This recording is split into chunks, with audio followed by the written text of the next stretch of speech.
also okay to stand up, of course. Well, welcome everybody to this 7th edition of Ukraine Artistic Meetings.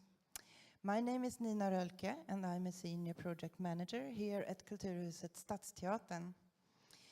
These meetings are originally part of a 2-year Creative Europe project named Triangle for Ukrainian Artists that we coordinate together with partners Theatre Playwrights in Kyiv, Villa Dessutom in Krakow, and Rikstolvan in Sweden.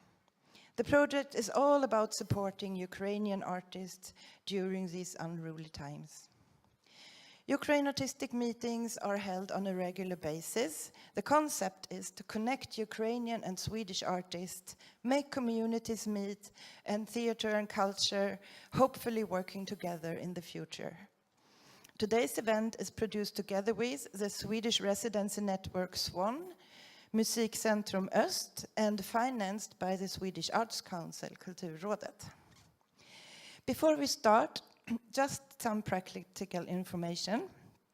The bar will be open until 9 o'clock, so don't hesitate to get something to drink or eat at any time. Bathroom is over there, there. And also the emergency exit is here.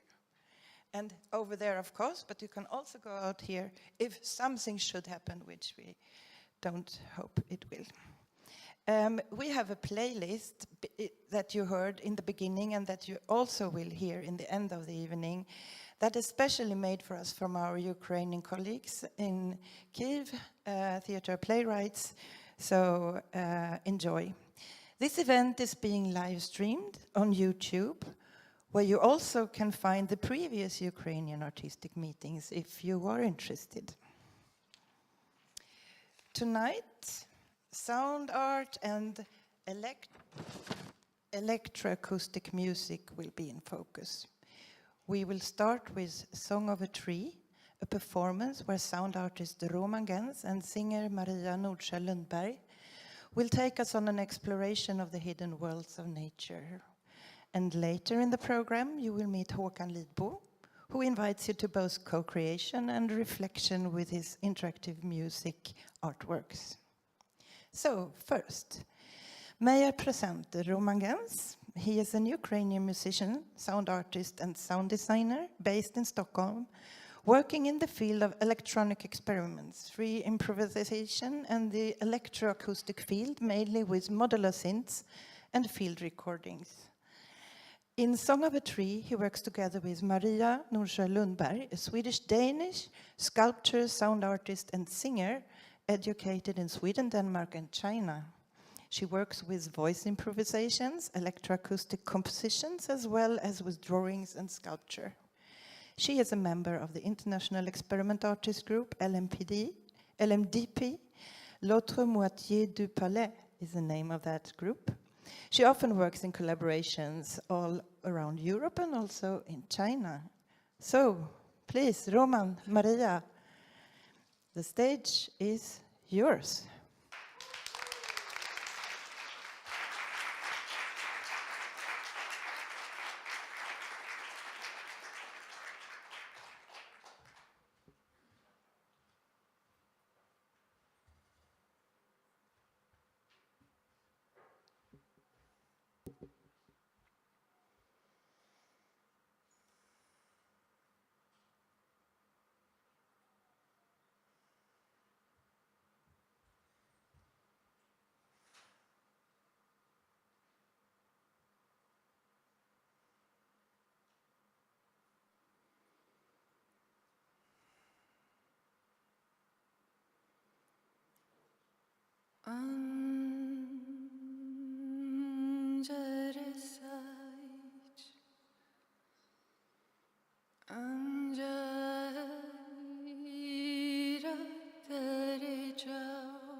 Anjiro, anjerito,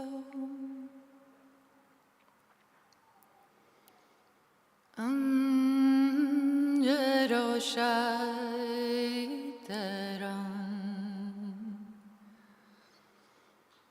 anoreveci,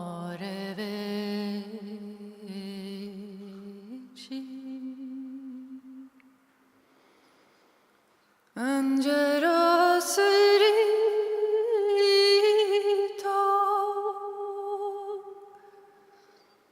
allero agitero, vero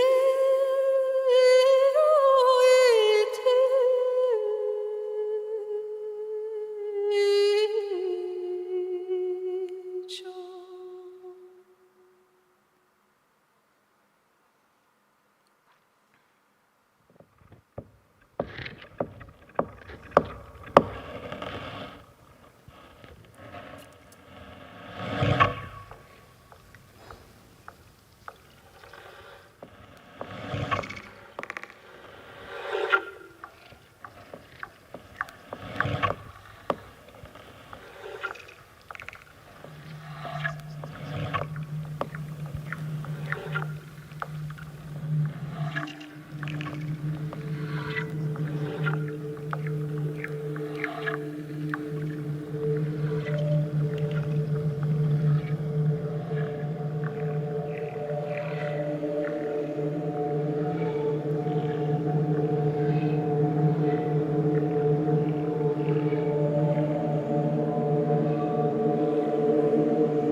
Thank you. Thank you so much, Roman and Maria, for this very unique sound of a tree. Thank you. We will now have a few minutes intermission, just in order to prepare for the next artist. So take 4 or 5 minutes and see you later.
All right.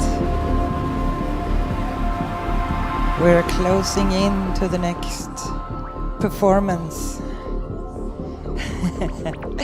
Please take your seats if you're gonna sit.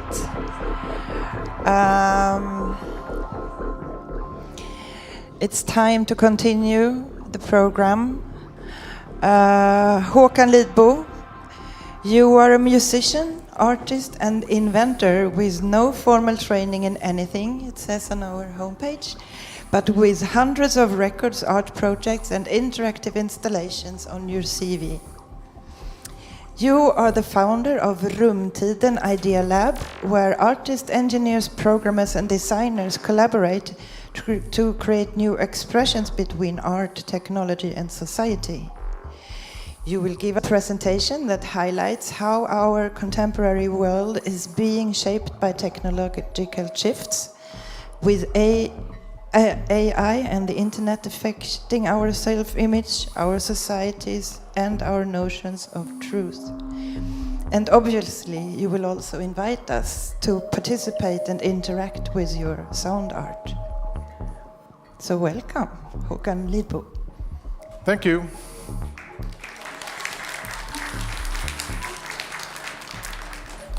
So again, I call myself an artist, but I haven't gone to an art school. And I call myself some sort of inventor, but I don't know much about engineering and absolutely no formal training. But what I do believe that I have is fair amounts of imagination. And that is because I train my imagination every day. And I would like to talk about imagination and creativity, especially in these times when the world is transforming. We see a possible new order, and AI is transforming it to something that is yet unknown. And it's becoming something that we cannot even imagine. But I also believe that imagination is something that we not only can train, but it's something that we need to train. Or we soon get lost in a world with so much information, so much change, that we otherwise might get lost. So I believe imagination is our best hope for the future. And our culture, what is that? I believe it's much more than we normally mean by culture. I think it's all there is. I think it's who we are. But I'll get back to that later on. Also what happens when I get lost because of political decisions, because of war, because of changing times, urbanization and digitalization, globalization and AI. And I would like to talk about this in the context of two places that I founded and co-founded. One is called the Museum of Artificial Intelligence, where me and my colleague created this AI museum because it will likely change humanity as much as electricity once did. And we call it a museum because whatever we put there, it will feel old and museum-like within a few weeks. I'm thinking like 140 years ago when people for the first time, when they saw the first electrical thing, which was probably the light bulb. And they probably thought it was pretty cool. But they couldn't possibly imagine what the electricity later would bring, like the washing machine or electric guitars or synthesizers or quantum computers. And art. I believe that art is often the best suited to explain what is confusing and complex when everyone else is failing to explain it. This, for example, is a training tool that we built called Unpredictability Lab. It's a training tool to become unpredictable to AI facial recognition. This installation presents a series of films and photos that are designed to provoke a certain emotional response. But the face recognition in the system, if you can show an opposite emotion, you will get more points. So it's a training tool to become unpredictable, which I believe very soon will be a very good thing to have if you imagine current or future totalitarian states where you look at a picture of the great leader or maybe the war in Ukraine and show disgust or anger, maybe someone will knock on the door later in the evening and you're lost and no one knows where you ended up.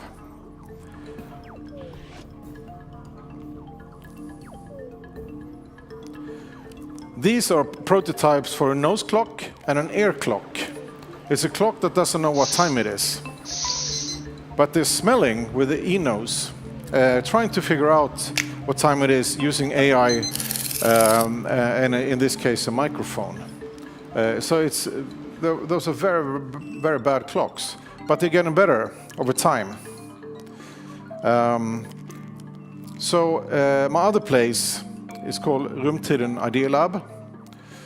And it's a lab, it's a workshop, and it's a co-work space. It's an area for talks, and concerts, and exhibitions, and things that we haven't thought of yet.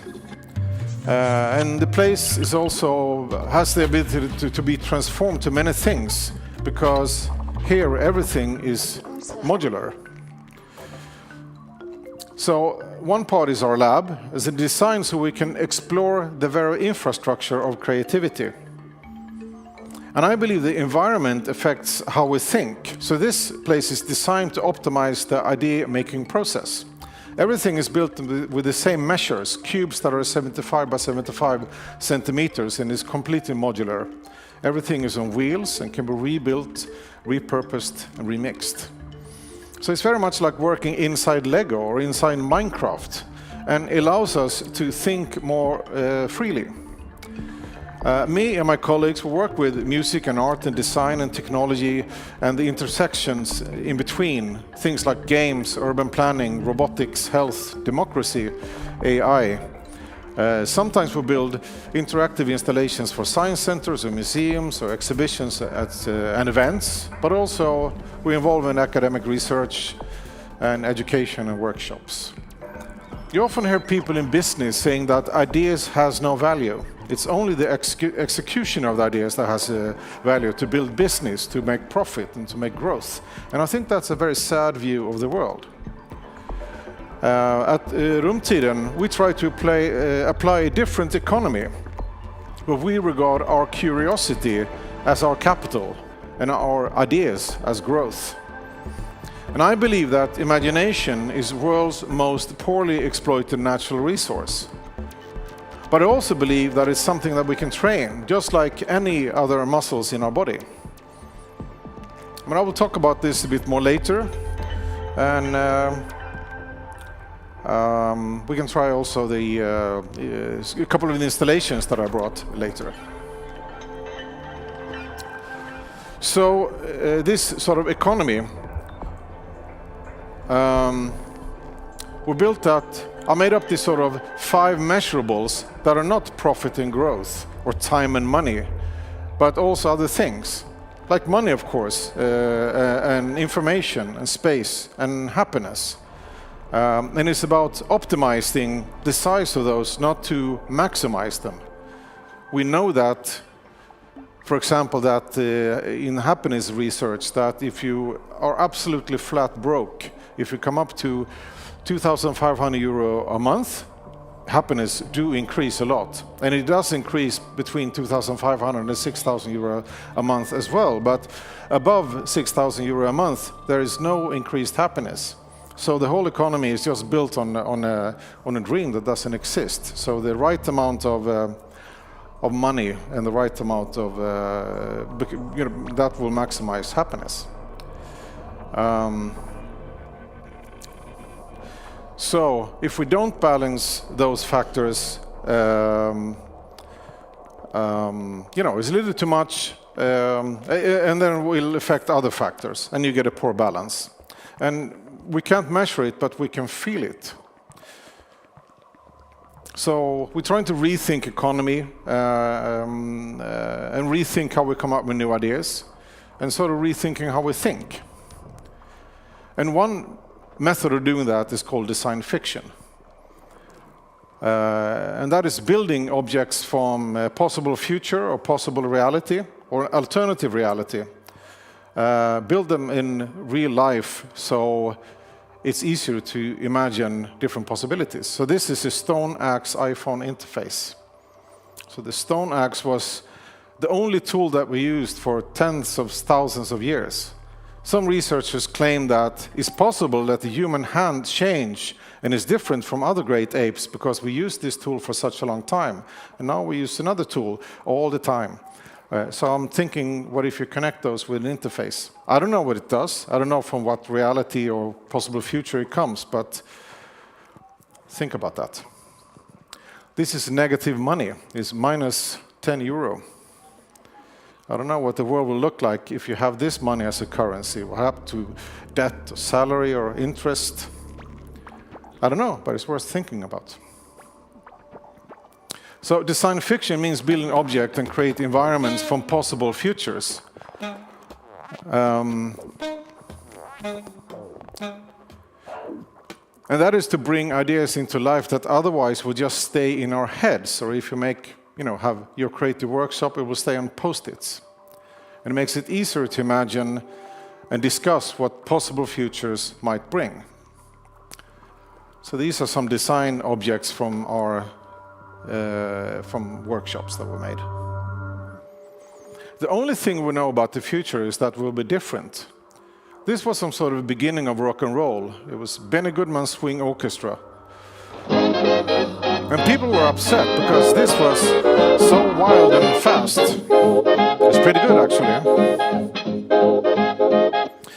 And then rock and roll got electrified, and people thought that, wow, this is hard and fast. And this is what rock and roll can sound like today.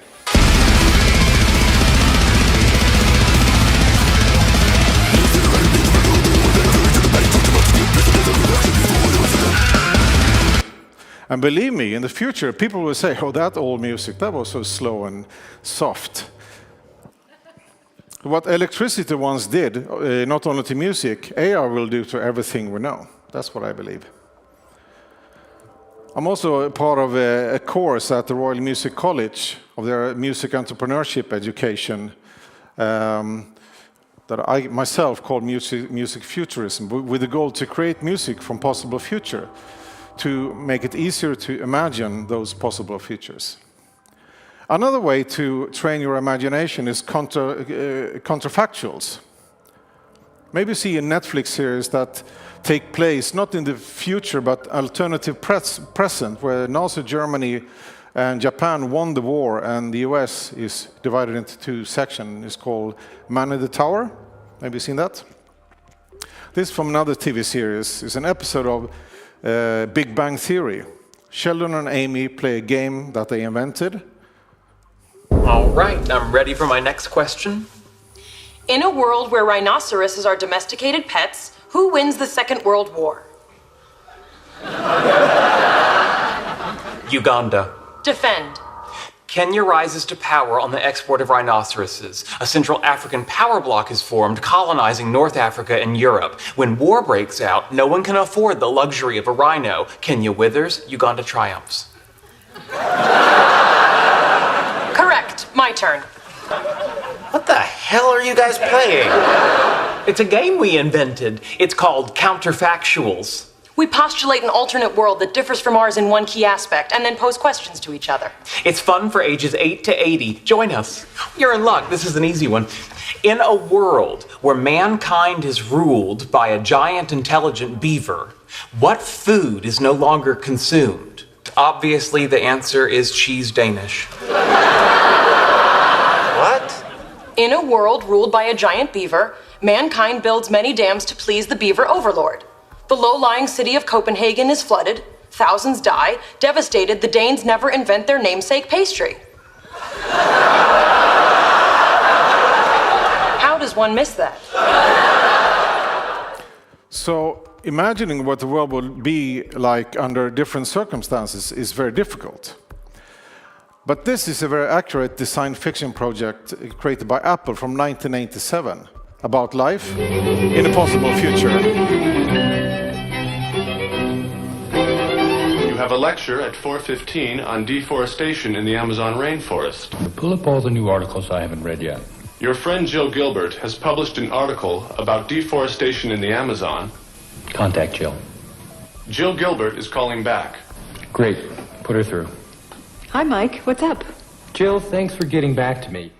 So this was made in 1987, and there were no touchscreens and no voice recognition, no avatars, no AI, not even the internet. So I think it's a very good design fiction project.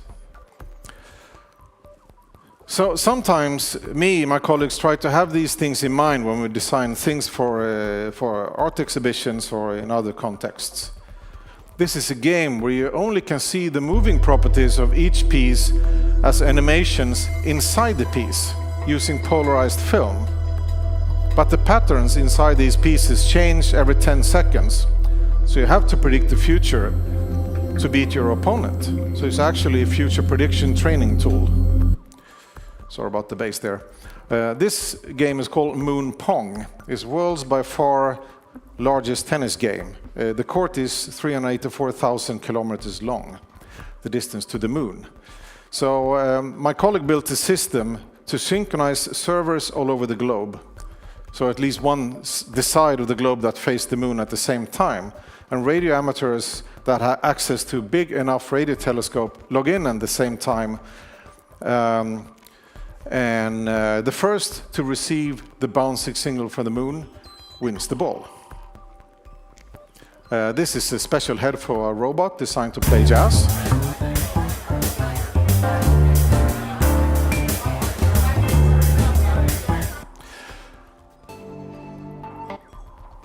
These are fruit synthesizers, and they only work if you put in a certain kind of fruit. So we built an apple synthesizer, and also a pear synthesizer, and an orange synthesizer.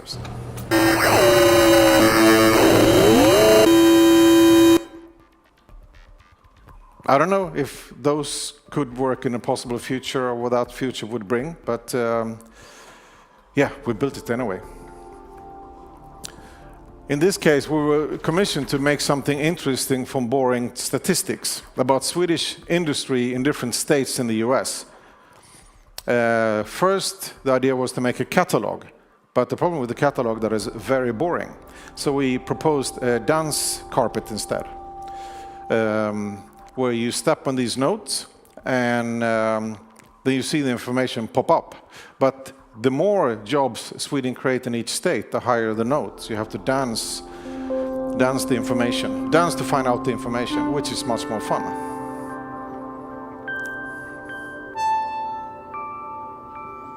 So it becomes like a non-linear piano.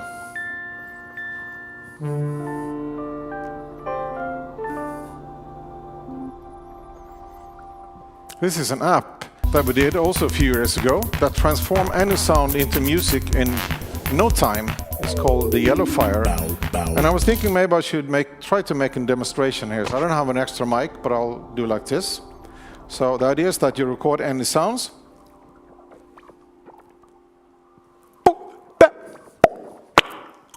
Hey! And then this app will, let's see.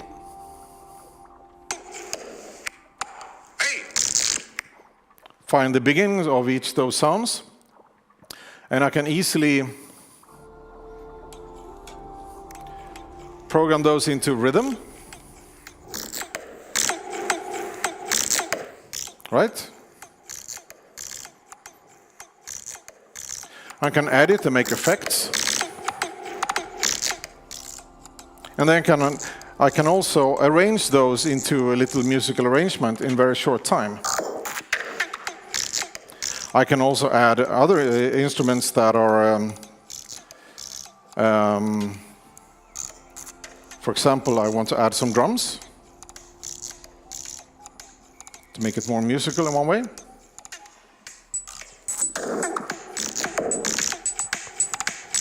I want to create a little bass line, maybe. So I randomize that just to save time. And I got this.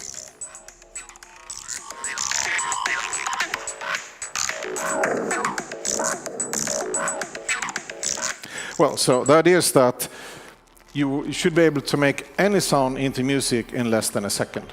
And you can make a song in less than a minute. But I think that is project actually proves that you can do that. This is Invisible. It's a tennis game for blind people or seeing people blindfolded, where you play with sounds and music instead of a ball. It was developed with visually impaired young people. Another music sculpture developed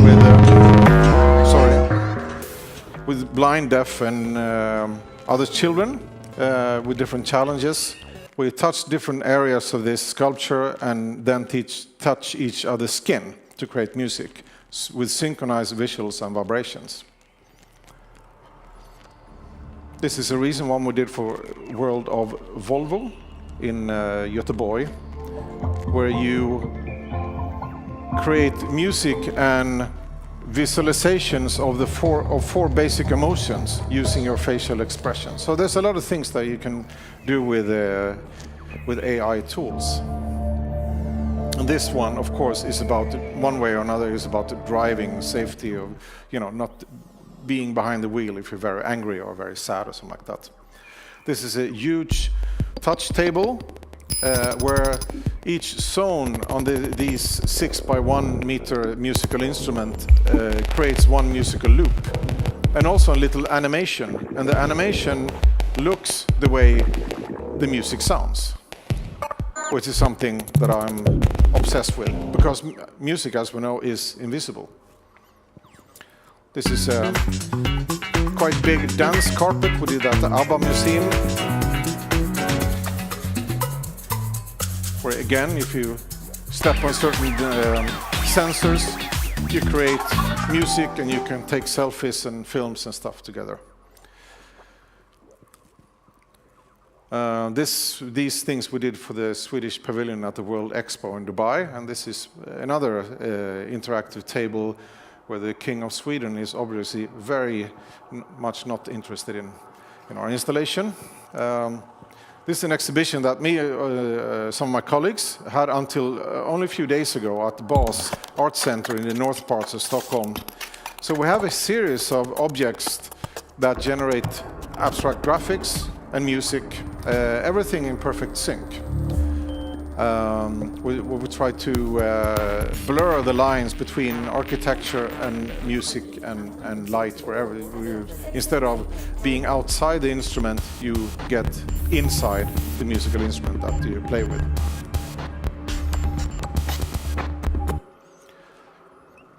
So at our place called Upplev, we try to solve problems with new ideas.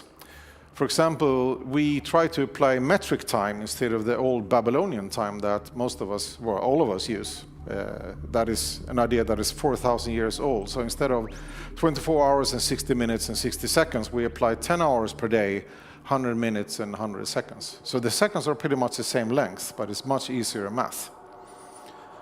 The middle picture is a series of some sort of superhero costumes that were built that block one human sense, in this case eyesight, and replace it with a non-human supersense. So Max, my colleague in the middle, can't see, but there are parking sensors on the helmet and on the glove that are pointing in all directions, connected to vibration motors on the inside of the helmet, so he can see in 360 degrees, but with vibrations. The last one is a robot, one of many robot projects that were made. This is for the museum in Malmö. And when we make robot projects, we always try to build in personalities in the robots, including challenges or disabilities, because most robots are visually impaired and they have, hearing problems and they have mobility problems and they probably have autism, and they easily get tired when they run out of batteries. So it's not easy to be a robot, and we think it's important to build robots that will let us know this. That is not easy. And the idea with that is to avoid possible future robot racism. So in order for us to come up with new ideas, we create different tools to practice this, to train our imagination. This is how the meeting rooms look at most banks, at corporations, maybe even at the headquarters of Kulturhuset. I don't know.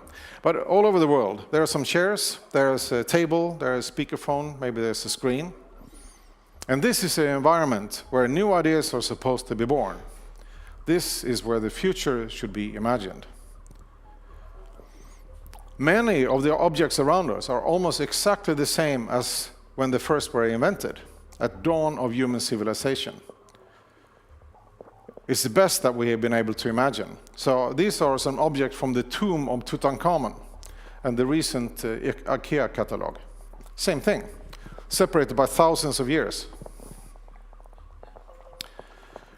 And we live in societies where the structures of power are pretty much the same as in the very first human civilizations. In corporations, in government, in education, because it's the best we've been able to imagine. Yet, this is a residential house from ancient Rome, 2,000 years ago, an award-winning house some years ago in Stockholm. Now, I'm not an architect, but I'm just saying, is this the best we can imagine? A school a couple of hundred years ago in a modern school, it gets better, but do we have the best education that we can imagine? So you start a new job, and you're full of enthusiasm and new ideas how things can be improved. But your colleagues say that, no, we don't do that, it's not our job. New ideas come from the people above. So you work yourself up in the organization, not because of your ideas, but because you do the job the way you're told. Until one day, your loyalty brought you to the very top, and now you are the boss. And by now, you have totally run out of new ideas, because they have never been promoted.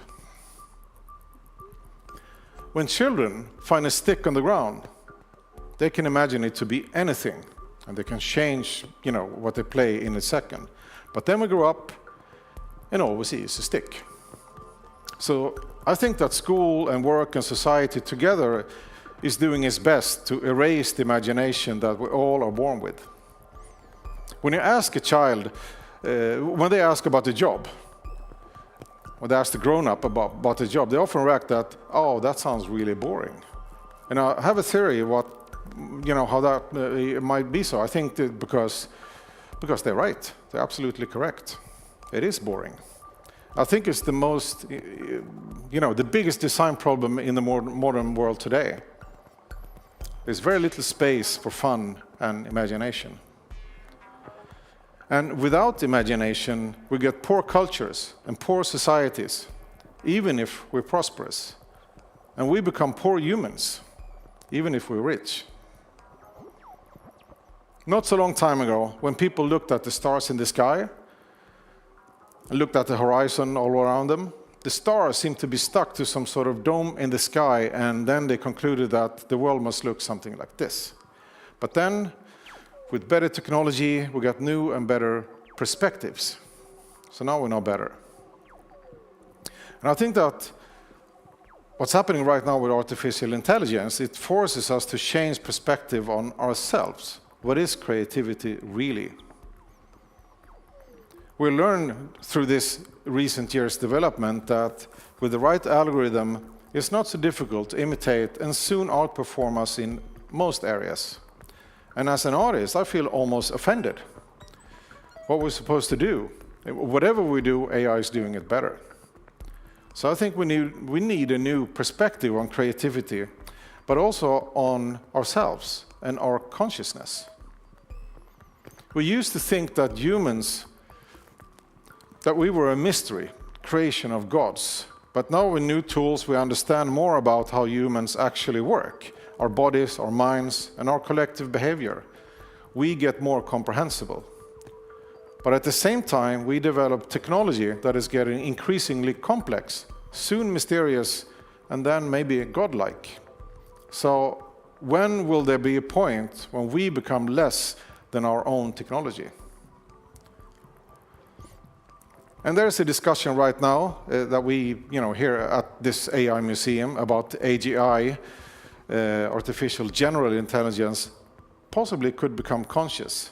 But how can we discuss this if we don't even know where to find ourselves? How can we discuss creativity if we don't understand how it works? Because there is no center of the brain where you find the I with the self. There are no soul molecules to be found anywhere in our bodies. I don't think we're looking at the right place. I don't think we should look inwards, because there's nothing there. We should look at the connections between us in our culture. That is where we can find the I, where we can find ourselves, where we can find our souls. I like to imagine that between all individual persons, there's a sort of a middle person created. So between me and Maria, there's a middle person. Between me and Charlie, there's a middle person. And who I am is the sum of all those middle persons. That's all there is. That's where I can find myself. So in order to understand where we're heading, we need new perspectives. We need to understand the things that connect us. We need to understand our culture, that humans are predictable and that we are programmable. So will this girl choose vanilla or chocolate ice cream? Well, everything that she has experienced in life has led her to this very moment in the ice cream shop. So is she making a choice? I don't think that is how reality works. In the Football Cup in 1994, Sweden first beat Romania, then Saudi Arabia, and then lost against Brazil, and then Sweden beat Bulgaria and came in third in the tournament. Go Sweden. So each game was determined by all previous games, right? So why didn't Sweden, for example, meet Nigeria in the semi-final? Well, they played in different groups, and Nigeria lost their first game. It was impossible for these teams to meet. Reality doesn't work like that. It feels like we make a choice, but it's actually things just happening because what happened before. And to feel something could be to process a large amount of data. Will this guy kill another person? Or will he put down the gun and choose another path of life, maybe without violence? Everything that happens in a life is interlinked with everything else that has happened in everyone else's life as well, in the whole world, throughout history, in infinite complexity. And of course, it's not possible to understand all these connections. But it's possible, not easy, but it's possible to realize that this is the way the world operates. But from the very day that we are born, we are fed with simplified stories about what's right, what's wrong, what's good, what's bad, who is the hero, who is the victim. What we believe is right and good depends on what we have been told. If we were told different stories, we would likely believe the opposite. This could have been me. If I would have met people that inspire me into becoming a left-wing activist. Sorry about the bad AI film. With other influences, this could have been me, a neo-Nazi. But I didn't become anything of that. I am here, not because it was my choice. It's not the way the world operates. So changing perspective is not about changing opinion about what is right and what is wrong, what is good and what is bad, but is taking the simple perspective or the complex perspective. And this is very difficult, and it's something that we need to practice. And there's this new life form, this new entity spreading through our world that is very good at complexity. We humans are very good at linear thinking. That's why we like, for example, football, because it's linear. But we're not so good at change, at the non-linear. We're not so good at what we cannot see. And we find it very difficult to understand a thing, for example, exponential growth. When COVID happened, when the first people died in COVID, most of us thought that the likely trajectory would be A or B. It will go away or will stay the same. It will not increase. Then 100 people died, 1,000 people died. Most of us still believe the same, A or B, except scientists who understand exponential growth. So if we're trying to understand the development of our time and our near future, unfortunately, we're alarmingly bad at imagining the future. And a person getting news from TikTok might have a perspective that, society is going to hell. But another person reading news written by journalists might say that nothing really changes. And a third one, who might be studying statistics presented by scientists, might say that society is actually doing quite well. Different views on the same reality, but from different perspectives. And of course, you can pick any information that supports any story you want to promote and present it as facts. But the information you're exposed to decide who you will become. So starting with ourselves and how the world operates, I believe that we can practice imagining different possible futures. But today no one is doing that. No school has imagination as a subject. Even though that whatever we create today will be used in a near future that likely will be very different from today. I believe that training our imagination is our best hope for the future, so we can understand new perspectives. And so that we can see reality as it really is. It consists of tendencies, clusters, probabilities, and that is the correct description of everything. So I'm thinking, could we learn from AI how to think? Finally, let's not forget what we do have. Many of us have got lost in this amazing digital world that we have created, but we still have the physical world that is far more fantastic. We have our cultures. We are our cultures and all the things that connect us. We have the experience of being creative, of being social, and the experience of having fun. And I think this is more important than ever. Thank you.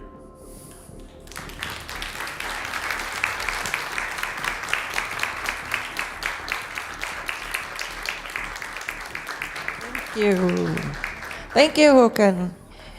But you invited us to try some of your sound art. Exactly. I brought these two paintings, posters,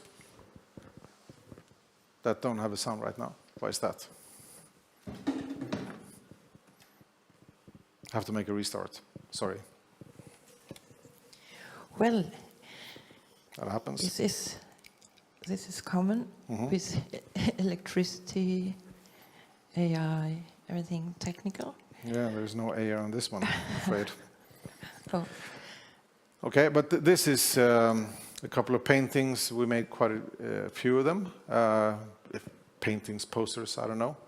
But we have an exhibition right now at the Rish at Birger Jarlsgatan with 4 interactive pieces like this, posters, paintings, and a couple of ceramic pieces, and they are a musical instrument at the same time as they are art pieces. So we're thinking, we have been looking at art for a very long time, so now it's time to touch and play on it. So hopefully we'll make it work. Maybe Maria wants to join me. Maybe Roman wants to join me as well.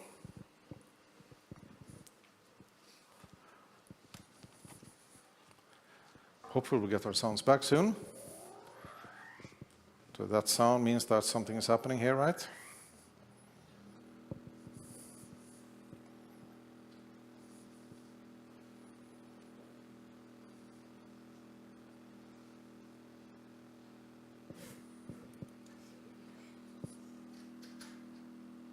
I don't think it's supposed to sound like that, but hopefully it will end.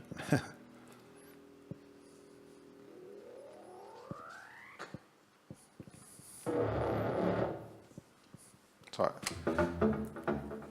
this is a base painting. By touching one zone, I trigger a sound. Touching another one, it's another sound.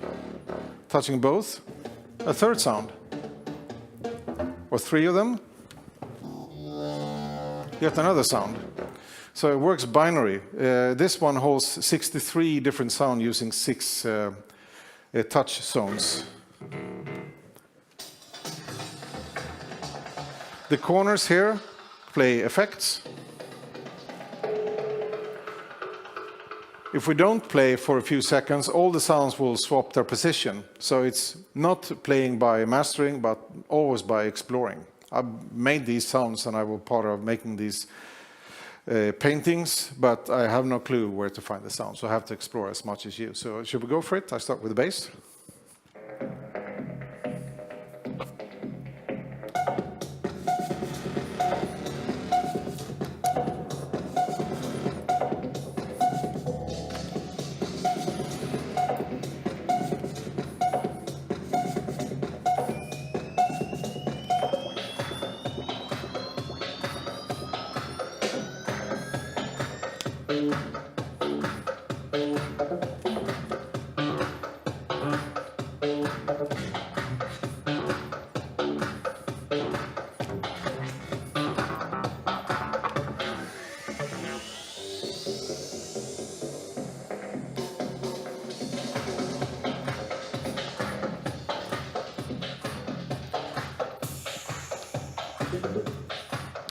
So last round.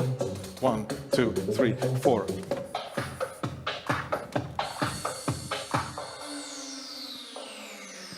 Yeah. Thank you, thank you. Can you stay here? Maybe, Maria, I wanted to invite the audience, maybe if you have some questions to our artists, because this was quite amazing, from a tree sounds to vocals, through all these examples of imaginational things, and now these instruments. Is there anything you would like to ask Håkan, Maria, or Roman?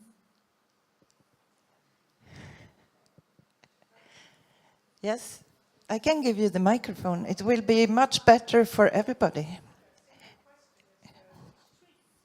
Can you please, because not everybody can. Okay. Is it a tree close to this place, where we are now, or where? The tree, just, did I misunderstand? I thought you had a microphone that you used to play, you recorded sounds of a tree. So I wonder, where is the tree? Ah, okay. And the trees are recorded in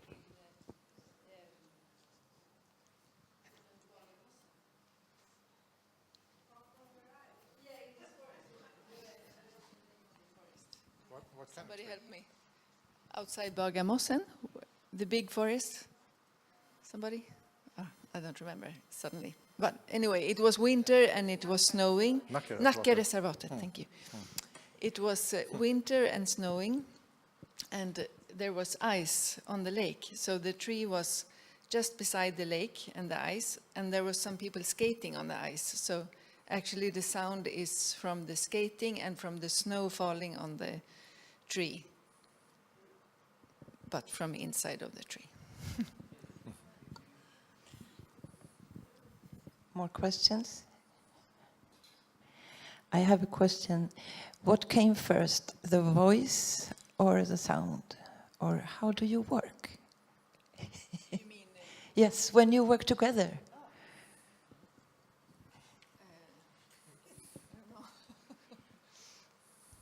Okay, I will start and you can catch up me when I have a block. It will be soon. So, yeah, I think... oh, sure. We share ideas. I have something. I put that on a table. We listen together and imagine how we can make it better or worse.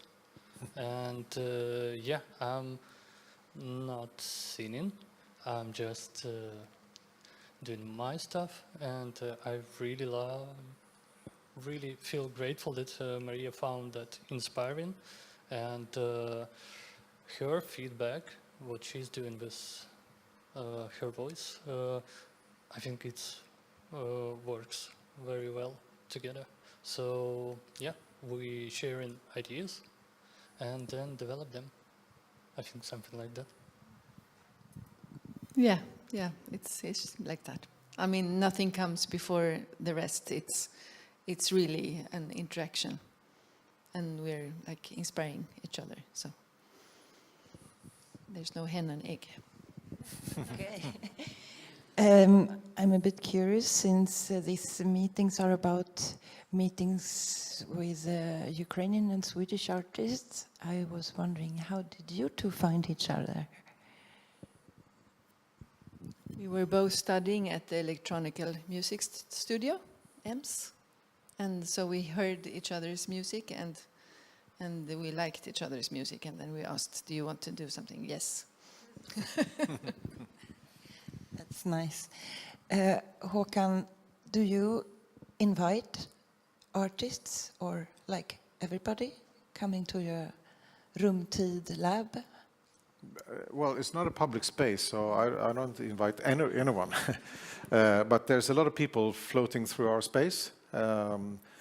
And we have a lot of activities. We have meetups and well, not concert per se, but we meet and play. The goal, because we recently moved to a new place that is much bigger, that we now can host small events and you know, seminars and art exhibitions and stuff like that. So we're still in the process of building that. But just the way things work, that there is a lot of people that come by that heard about us, that know someone that knows someone else. So we sort of collect people that do cool things and invite them to do cool things with us. I think it's really obvious we need artists for training our imaginations. So is there somebody want to ask something before everybody gets to try the sound pictures?